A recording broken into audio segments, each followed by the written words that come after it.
We have a very straightforward question to start off with. What is the molecular formula of compound D? Which is a simple case of counting how many carbons we have, 1, 2, 3, 4, and then writing down how many hydrogens we have, which are 10. So the correct answer here is C4H10. In order to find out the empirical formula of compound C, we first must determine what the molecular formula of this compound is. And if we count the number of carbon, hydrogen and oxygen atoms over here, we'll find out the formula for the whole molecule is C4H10O2. And then it's a simple case of looking at the simplest ratio of these, which works out to be C2H5O. In part 3, when we are looking to identify the structural isomers, we must make sure we're actually identifying structural isomers, not any of the particular isomers. So this is a key phrase over here, structural. And to remind ourselves, a structural isomer is one which has the same number of atoms in the molecule, i.e. the same molecular formula, but we must have a different structural formula. And the two molecules which have the same molecular formula but different structural formula are the two alcohols B and E. Both these molecules have the same formula, which is C4H10O. They are both alcohols. One is butan 1-ol and the other one is butan 2-ol, which have this formula. Question 2 is about cyclic alkanes and isomers of cyclic alkanes. We are asked to basically provide the other cyclic alkane here and here, which are isomers. Keeping in mind we've already got the cyclopentane and the cyclopropane with an ethyl chain over here. One of the isomers we can put down is actually cyclobutane, so that would be this over here with a methyl group on top over here. So we've got all together now 1, 2, 3, 4, 5 carbon atoms, just as we had in the case over here. The other isomer we can have is still being a propane, but we could have a methyl here and here, or alternatively we could have another version of the cyclopropane with a methyl in different positions over here. This one here could be dimethyl cyclopropane, whereas this one over here at the bottom here could be called 1,2-dimethyl cyclopropane. 1,2 because we have methyls on position 1 and 2. To name the isomer drawn in L, which I've repeated over here, we'll count how many carbons there are, which there are 1, 2, 3, 4, 5, and as we can clearly see, they're all in a cycle. There's no double bonds in here, and there's only carbon and hydrogens. So the name of this molecule is simply cyclopentane. Pentane because there are 5 carbon atoms here. For the skeletal formula, we simply repeat the same structure here, but this time we do not write in any of the carbon and hydrogens. So what we have in this particular case is cyclopentane is this molecule over here in the skeletal format. That is no carbons or hydrogen showing. Question 3 is again about structural isomers, but this time we are actually given alcohols rather than hydrocarbons. So what is meant by the term structural isomers? That's simply the molecules with the same molecular formula. So both these molecules will have the same number of carbon, hydrogen, oxygens, but they will have a different structural formula. That means they'll be arranged differently. To draw another isomer of the molecules given to us here, the simplest one to actually draw would be butan 1-ol, which would be this structure over here. And if we count the carbons, we have 1, 2, 3, 4 carbons. So this molecule would be butan 1-ol, or simply butanol. The other isomer we could have is actually a propanol. So that would be 3 carbons in the longest chain, which is 1, 2, 3, and then we could have a methyl in position 2. And the name of this molecule would be 2-methyl propan-1-ol. Both this molecule and this molecule would be isomers of the structures given to us over here. Question 4 is asking for the displayed formula of methyl cyclohexane. And as a reminder, in a displayed formula, every single bond must be shown very, very clearly, as well as every single atom.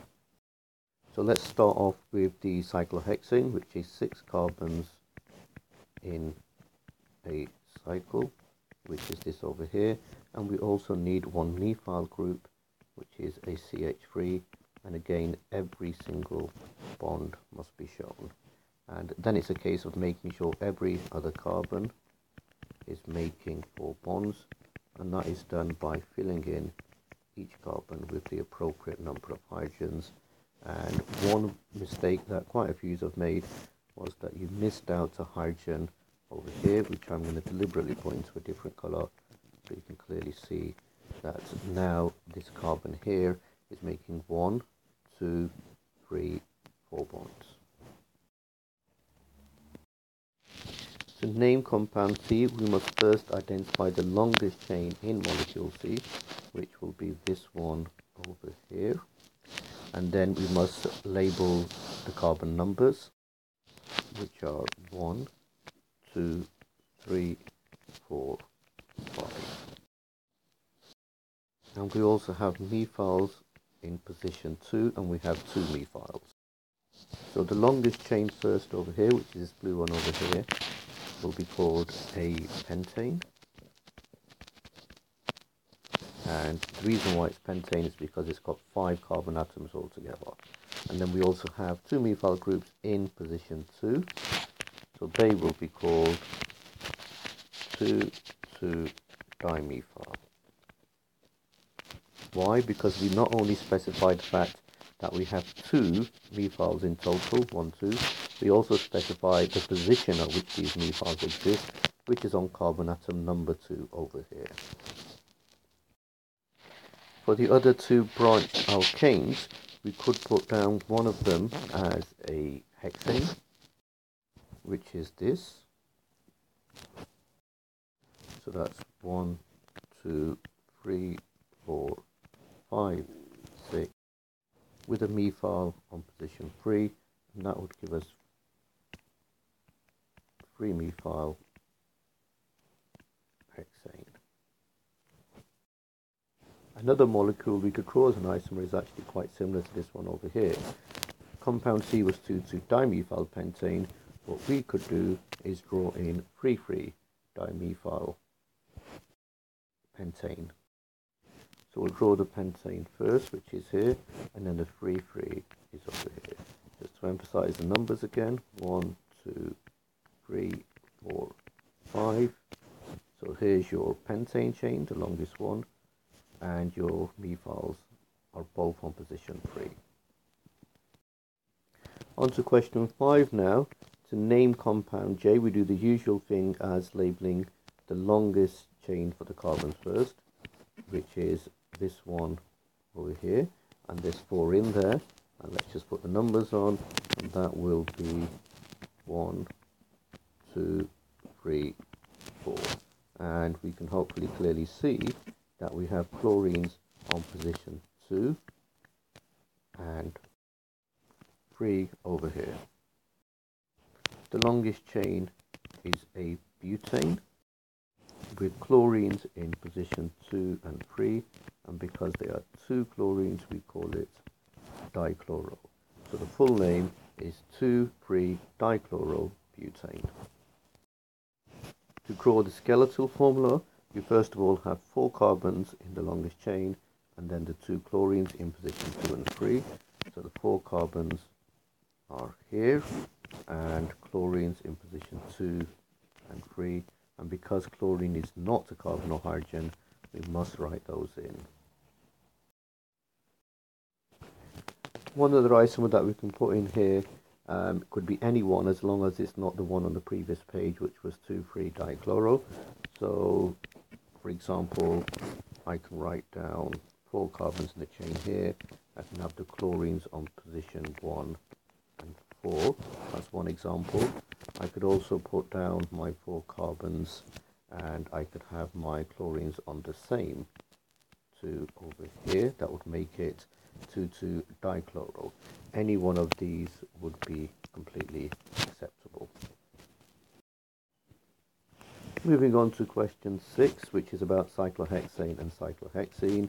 Part 1, what is the molecular formula? Remember, molecular formula is how many and what type of atoms do you have in a molecule. Let's start off with the carbons.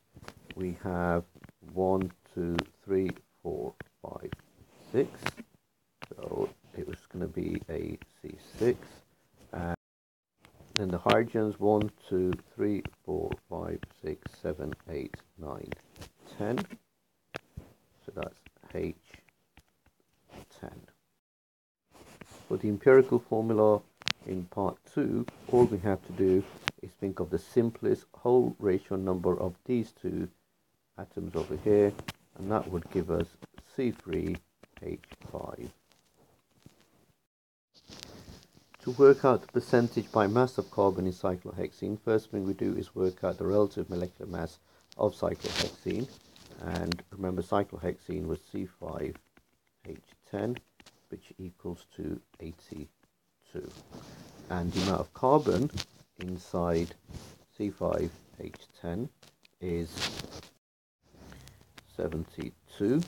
So to work out the mass, it's 72 divided by the total relative molecular mass, which is 82, multiplied by 100, and that should give you an answer of 88%.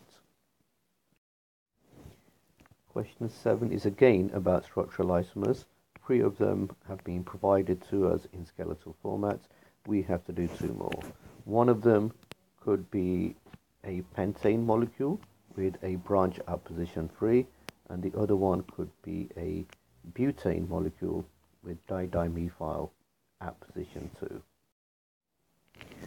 To name isomer B, we first, as usual, always identify the longest chain, which will be starting from this end as it's closest to the functional group.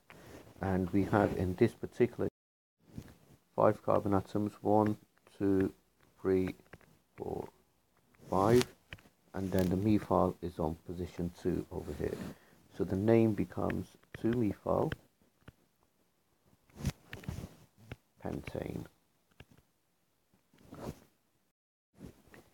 To draw the structural formula of cyclohexane, what I would recommend is we actually start off with the skeletal formula, which is that over there, and then from that point onward we can transform it to the structural formula. Remember, each one of these positions is actually a CH2.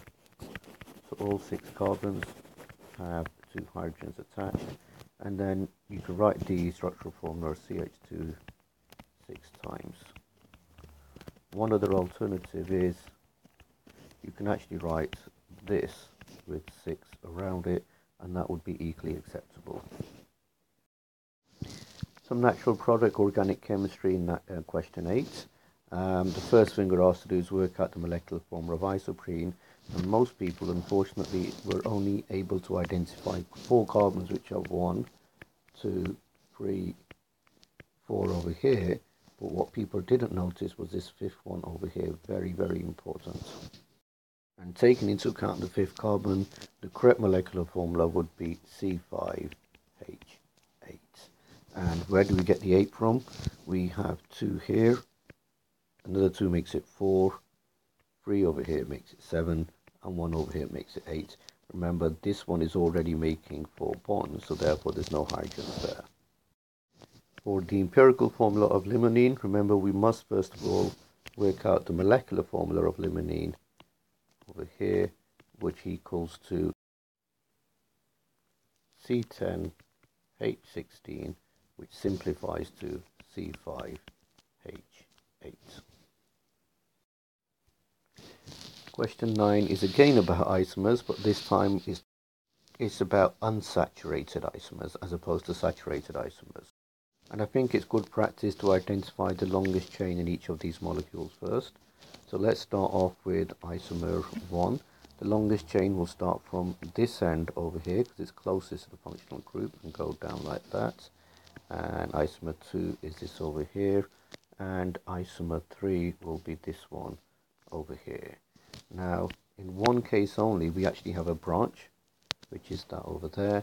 In none of the other cases do we have any branches. Remember, hydrogens don't count as a branch. One of the isomers we can draw is 3-methyl but1-ene. So the longest chain would be 4 carbons long, and the double bond in position 1 over here, and the 3-methyl would be over here. And as usual, the rest will fill in with the hydrogens.